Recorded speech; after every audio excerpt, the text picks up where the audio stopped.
હમણાં મારો બર્થડે આવ્યો તો મને આઈફોન લઈ દે. થઈ ગયું જાઉં. મેં સનલાઇટ વાળો ફોટો મૂક્યો તો તે કમેન્ટમાં એમ લખ્યું હાલ સિબલી તું તોડ નાખ્યું.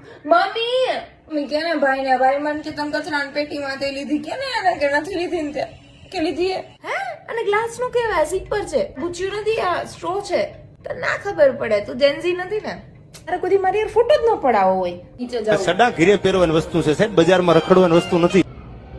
હે બહુ સારું. કેવું છે આ બ્લાઉઝ નથી આ ક્રેપ ટોપ જાજા નથી ખાલી 80,000. ના ના ના પપ્પા પાસે જ નથી લીધા તારા પાકીટમાંથી લીધા હતા કાલે. મોટા ભાઈ ઉભો થા ને મને મૂકવા આવવાની તારે હાલ તું લઈ આવ્યો કોના હાટો મારે અરે અરે મારો વાલો ભાઈ થેન્ક યુ ને ગઈ તે પેલા માર્યું તું મમ્મી મમ્મી ભાઈ મારે પપ્પાએ ના પાડી હાચો ભરી દઈશ થેન્ક યુ ભાઈ જીટ્યો ભાઈનો યાદ હે ને ભાઈને કહી દઉં જો આખી ગોળ દીક તારીફ કરી દે ભાઈ કે લૂંટાઈ ન જાય તમારું. હું લગ્ન કરીને વહી જાઉં પછી કોણ રહેશે વધારે, તું કે ભાઈ?